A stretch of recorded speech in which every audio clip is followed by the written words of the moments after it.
I'll start. Well, good afternoon, folks. So this is Jonathan Overlay and Daniel Sixay with East Tennessee Clean Fuels Coalition. We appreciate your time. We're going to talk a little bit about the Reducing Diesel Emissions for a Healthier Tennessee funding cycle that is out for 2019 and 2020. So what we're going to do is I'm going to provide an overview for a little bit, try to hit the high points, and then I will stop and let you all ask questions. It's probably going to take 10 minutes, it may be a little bit longer, but let me just try to make some big points for you to answer questions and help fill in holes, and then we'll get into Q&A.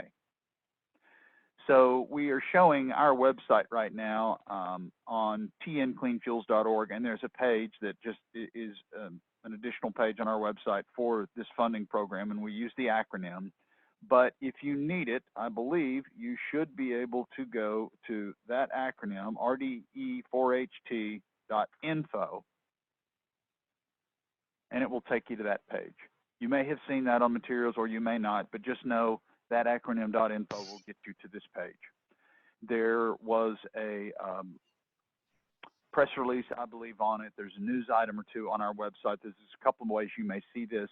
We will have additional information, emails coming out from us on the funding opportunity. We will be using social media to promote it as well, but nothing should change between now and the closing date. This is pretty much set. So on this page, there is some basic information, you know, the deadline of December 10, the fact that there is now a priority in there, which we will review because we are now funding diesel vehicles as well. The amount that's being funded is changed, and the type of activities that you might do in replacing a vehicle or even replacing an engine have changed a little bit. But this big button is your way to get to the RFP. It has all the details. There's more information on this website, and you're welcome to read that. There are other things like TSE, which is truck stop electrification, and E-True is another kind of Class 8 system that can use electricity instead of petroleum in a large diesel engine. And then there on this page, there are a couple of testimonials. Clarksville-Montgomery County School System has gotten funding for a couple of years, and so there's two separate videos here talking about funding and more a little bit about air quality. And then there's contact information for myself as well as Alexa Foytek, who is also out of West Tennessee Clean Fuels involved in this, even though we're your primary source for information, but they assist us with this. So if you click on the RFP, note that the entire document is 11 pages. That includes the cover page and a page that has some information toward the end. So this is a pretty short total application, and that includes two sets of 2 pages that are the application. So this is very short. But this is the new logo we've created that's being used in the program. The due date is noted right on the first page. It's 5 p.m. Central Time on December 10, which is a Tuesday. And I guess I'll just go down to kind of and let me increase the size of this a little bit, but you can follow along and look at the program on your own if you wish. So this is about the 5th or 6th year that we've been working with TDEC to release this funding under this program, this RDE4HT program. This is state EPA money. So what happens each year is through DERA funding, the Diesel Emissions Reduction Act, which relates to EPA, they fund projects nationally. There's competitions in each region, like we exist in Region 4 out of Atlanta, but then also each year Region 4 divvies up and gives some money to each state. You've probably already seen it. If you have not, we have $289,000 in this funding opportunity. So minus some other costs that go with managing that funding, that's the amount of money that comes from EPA down to Tennessee to put into diesel emissions reduction programs. Okay, so probably the most important thing is you have to replace an older diesel vehicle. Okay? For some grant programs right now, that has to be 2009 and before engine model year vehicles. For certain applications in this grant, that holds true.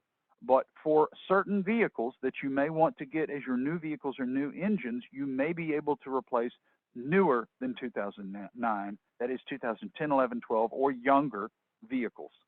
but they can be replaced with a new alternative fuel vehicle or engine or a new diesel. Okay, so you can also apply just for diesel vehicles this year. So I will jump into page 345, which is the meat of the information for you guys. But also, this funding program is available in all 95 counties in Tennessee. There are various funding programs that are not applicable that way. So we're just happy that no matter where you are, you at least have an opportunity to apply for vehicles that can replace older diesel vehicles for you, help you with some cost savings, and reduce emissions in your community. We will go to the timeline, but other than the fact that we'll close on December 10 and soon thereafter announce the winners and start working on agreements, all of the work, whatever vehicles you have got that are the new ones, or if you do any engine retrofits or engine replacements, those vehicles need to be in use by the end of July 2020. Okay. I'm going to skip some of these things to hit high points, then we can go back and fill in holes as you all have questions. You may apply for up to 15 vehicles. Depending on how many vehicles you're interested in replacing, you may actually exceed the total amount of dollars we have in your ask. So I would suggest that you consider not asking for all of the funding if you end up being in that situation. And that is a one-on-one conversation we can have if you end up being in that situation by calling myself or Daniel and discussing this after the webinar. The new vehicles do have to be kept in service for a minimum of 3 years. What we need in the quote, in the proposal, one of the things that is required, and I'll show you a list that shows you exactly what needs to be submitted with the proposal, is a quote for each new vehicle, or if it is an engine replacement or conversion, that work, both materials and labor. But whether it's a new CNG, propane, electric, or diesel vehicle, we just need one quote for the new vehicle if it's vehicle replacement. The old vehicles must be functional. Some of these vehicles can be near end of life, but they have to be able to run. A vehicle that has been in an accident is not one that we can use in the program. It needs to still be operational even if it is near end of life. Vehicles have to be diesel, and in this case, based on EPA guidelines, it has to be 10,000 pounds and higher. As many of you may know, Class 4 starts at 14,001 GVWR. So there are some smaller diesel vehicles. As long as the old one was diesel, you can have something that might have even been an F450 or a 350 or something that was below 14,001, as long as it's over 10,000 and the old one was diesel. Okay, the only usage requirement that's really in here is this comment right here. So the old vehicle must have accumulated at least 10,000 or more miles or have been in use at least 3 days per week over the most recent 12 months. Obviously, school buses are a part of this, and so most school buses are in use 5 days a week for 9, 10 months out of the year, but those are the two requirements for usage. If you have questions about that, you may ask. We do require that the old engine be destroyed, but that's it. You don't have to cut the frame rail in half. As many of you all know, for VW funding, that is an additional requirement. There are some other funding sources sometimes that require that, but it is fairly common nowadays that the engine must be destroyed, and this is because the funding agency wants to make sure that that older polluting engine is not still on the road. Proof of engine destruction, basically we just need a couple of photos that show us what you did and how you drilled a hole in the block and submit those to us. Okay, vehicle engine age. So this is one of the things that's new. We've added this table, and this table is basically straight from EPA minus eliminating something we aren't funding. But number one, it has to be a 96 or newer vehicle. We can fund no vehicles that are 1995 or before. And again, I will say this date is the engine model year, not the vehicle model year. That can differ for various vehicles, refuse school buses, etc. We need to know the engine model year.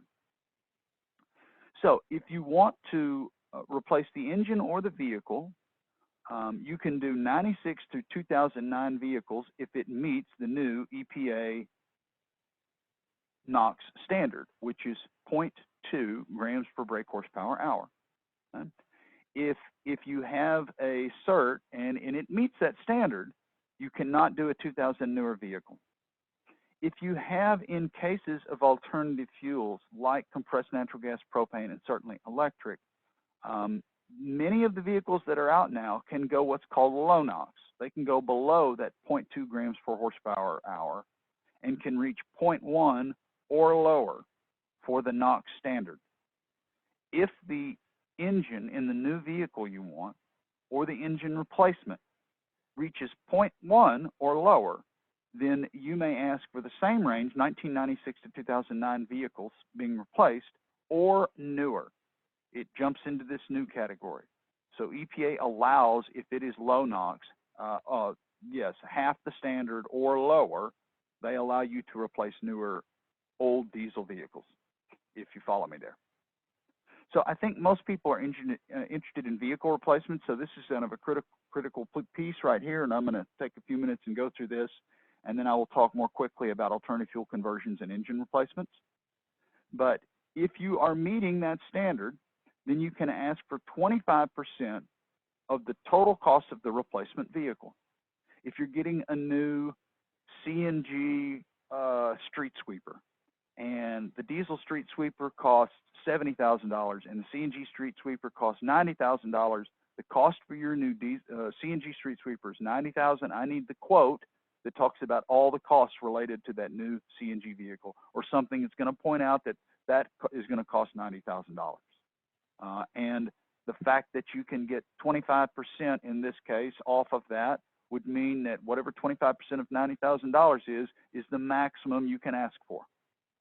If it's a diesel vehicle, almost all the diesel vehicles, if you choose to replace one, is just going to meet the standard, so you are going to fit in that 25% of the total new cost category.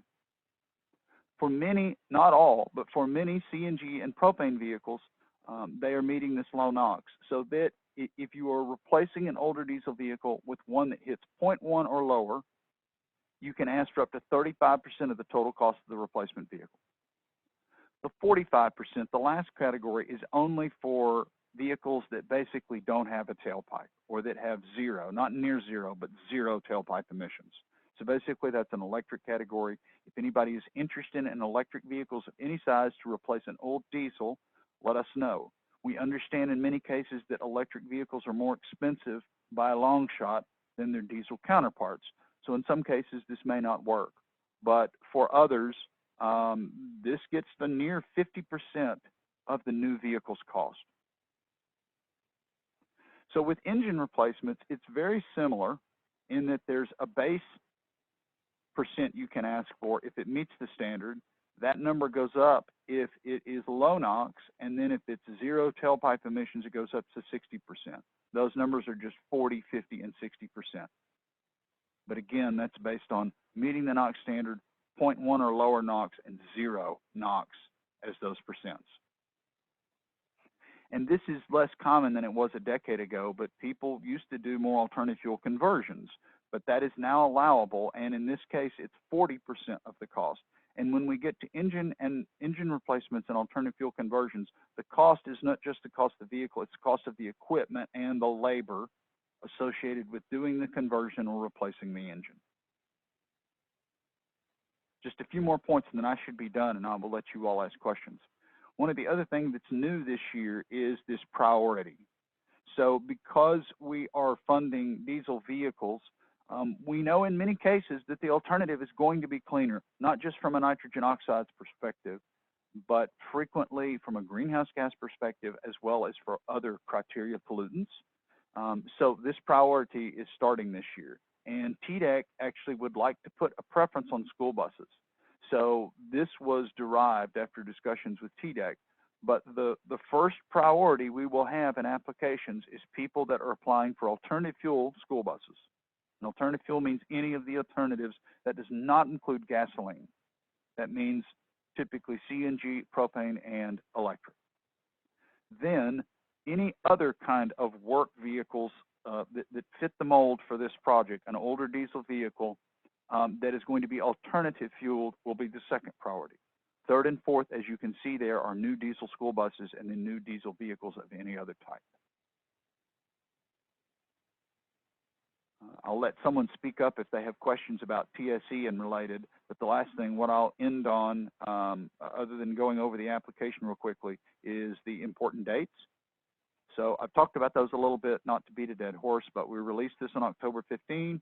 You have until the close of business on December 10 Central Time to get everything you need to submit to us. By December 20, we will select and notify the rebate recipients of their award. We hope that is something of a Christmas present. And then by January 23, I will try to have the agreements done. If anybody, we've already talked with some people that say if they can get that agreement done faster, that would help them if they win funding. I can probably get them done well before the 23rd, but that's based on making sure both of us are ready to work on that. But right now, that's the deadline for having the agreements or contracts signed. We talked about the July 28 deadline for having vehicles put into service. And then I will be shooting for roughly 1 month after that to have the rebate checks to all of the winning applicants for their vehicle replacements or engine replacements or conversions. With the application, we only need 3 things. The application I'm just about to show you, the 2 pages, the old vehicle title and registration. If you submit for 5 vehicles, we need the title and registration for all 5 of those vehicles. Any vehicles that go in the application, we need that title and registration. And the last thing is the quote. So for the new vehicle or vehicles, we need that quote that shows the total cost for that alternative fuel or diesel vehicle.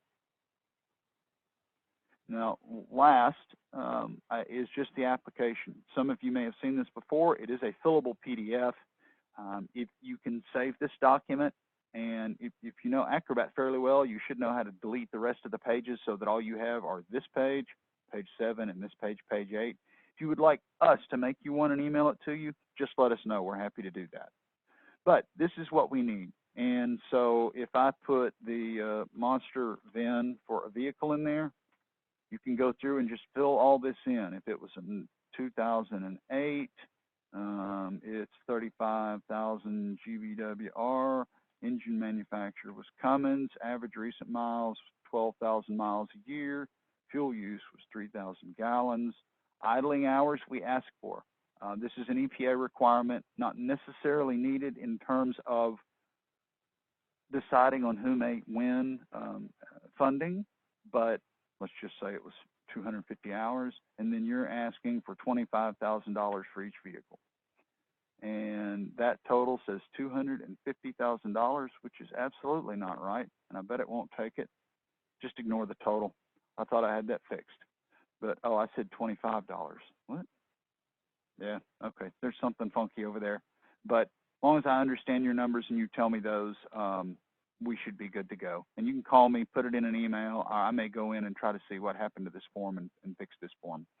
But you fill that stuff out and then fill out this page. Tell us what kind of vehicles and engines you are going to replace those old ones with.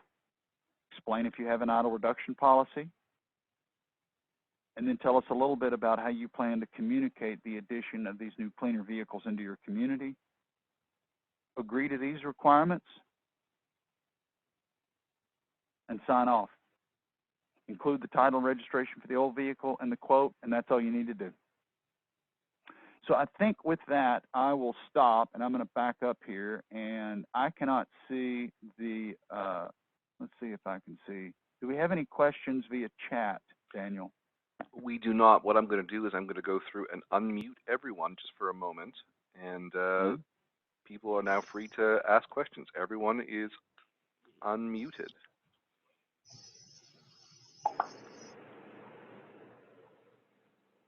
If you have a question, you're welcome to ask one now.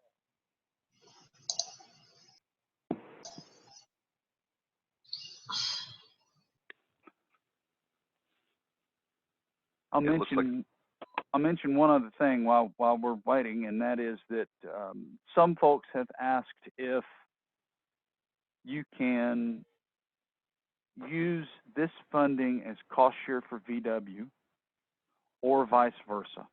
In other words, could you pursue, some school buses in, White County, and if they already won some VW money, could they also apply for this and use that as well to pay for the same buses? And years ago, you used to be able to do that more often. As long as you weren't matching federal with federal money, you could do that. But EPA has specifically said that you cannot use this funding as match for other programs like the VW funding.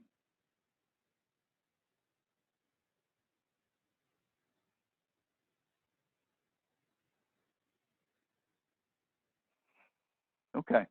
We'll give you guys another minute or two to see if you have any questions. Otherwise, in the application as well as on the web page are our contact info. So you can let us know after the fact as well as you have questions. It's only October 24, so we gave people a fair amount of time, even though this is a fairly short application, to consider applying and look at the funding. So we will be available till December 10 to answer questions beforehand. And because it's not a long application, you may even be able to fill it out within the few days before the deadline. Jonathan, this is Jerry again. On the disposal unit, if we say select 5 units that we've got scheduled that we're going to destroy, and operational changes dictate that we need to change the vehicle that we're going to destroy to another asset. Is that possible this year? You're a little murky on the speakerphone, Jerry, but Daniel, did you hear his question clearly? Yes, it sounds like Jerry's asking about if they've selected certain vehicles for destruction under this funding solicitation, and then because of circumstances that are unexpected, they need to change which vehicles are up for destruction. As long as they're meeting the criteria underneath that under the program, can that switch happen this year? If there are extenuating circumstances, I think that would probably be okay, as long as the replacement vehicle does meet the requirements as laid out in the RFP. That would not be the preference. There are some other grants that probably wouldn't allow that. It would obviously help, in your case, Jerry, with waste management, you've got operations in a lot of places. For some entities that just may operate in one city, Memphis or Knoxville or wherever it is, even if they replace that truck that's nearby, because the emissions are still reduced in Tennessee, even if that vehicle were in a different place, you should still be fine, Jerry. But I think we just have to make sure that it meets that usage guideline, and it's, based on age and usage, it meets those. But as long as it does, I think that would be okay. Okay, thank you. We have a question from Mike Henson on chat. He asks, would you explain the last part of the July 2020 deadline? Yes. So this is a funding cycle that comes to TDEC that basically follows the federal fiscal year, October 1 to the end of September.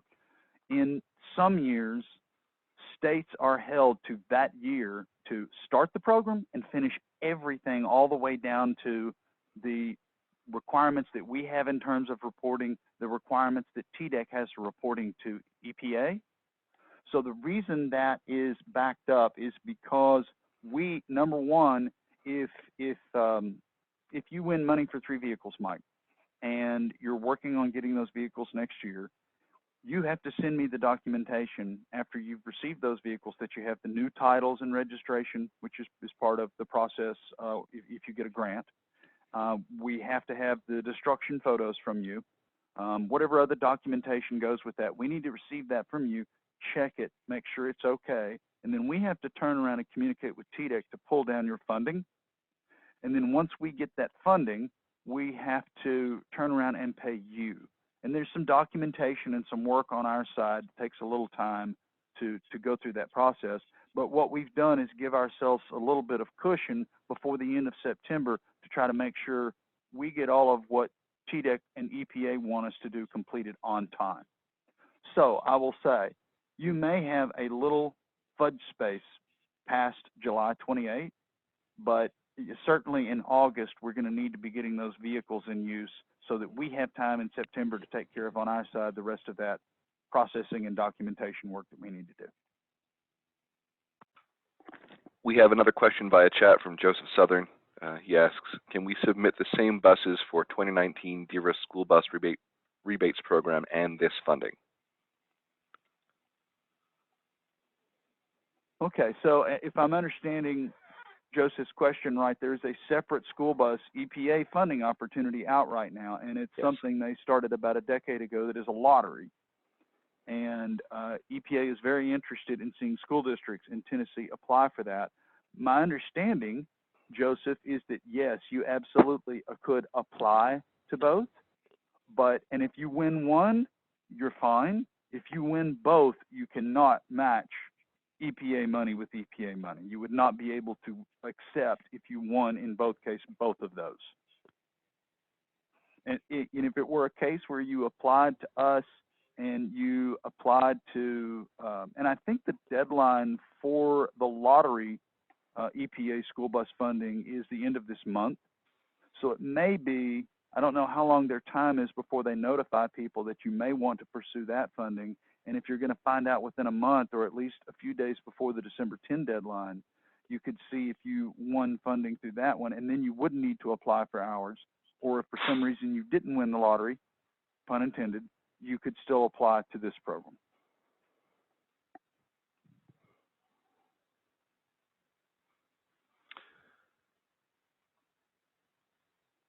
And I'll say real quickly that I've been surprised that EPA hasn't modified that over time to, give new applicants, double the chance, if you will, to win money versus keeping it an open lottery. Because even if people got lucky 3 years in a row and won funding, they have the same chance as someone who doesn't. And I would think EPA would be interested in starting new, helping get new vehicles in different fleets. But my understanding is that is not part of that DERA school bus funding.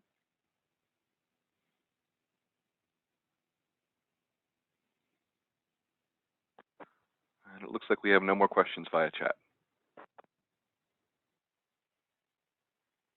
Okay. We are around to help if you guys need it. You have my contact information right there on that page.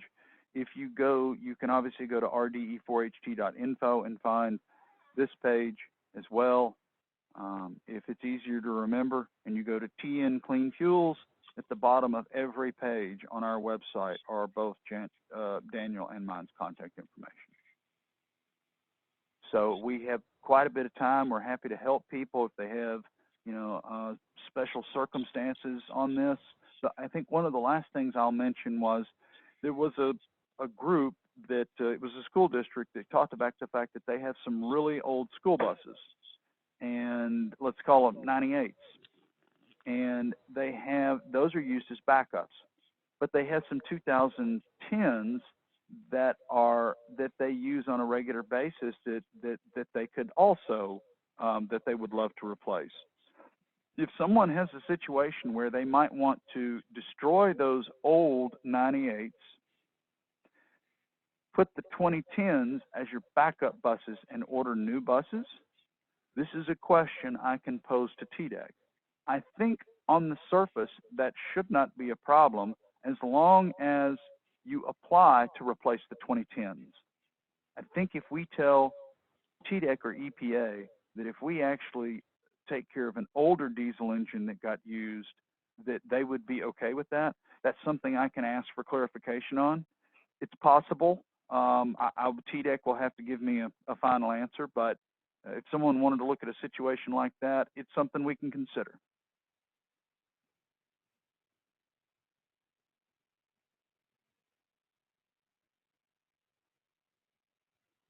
Okay, if we have no other questions, I think we're going to wrap up. We appreciate all of your all's time. We have recorded this, and so we will be posting this on our website to be accessible for others that might like to listen in. Also, I think we're going to have another webinar. It may be into the second or third week of November. Because this is a fairly quick application, I think we probably have a little bit more time to do that, but we had about 10 people on this webinar. There's some other communication channels, and we need to email this to some other people to make sure they know about it. But we're probably going to have another webinar.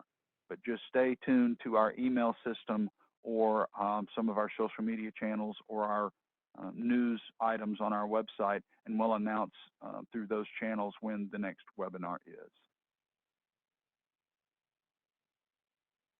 We appreciate your time, folks. Let us know if you have other questions. Thanks very much, folks.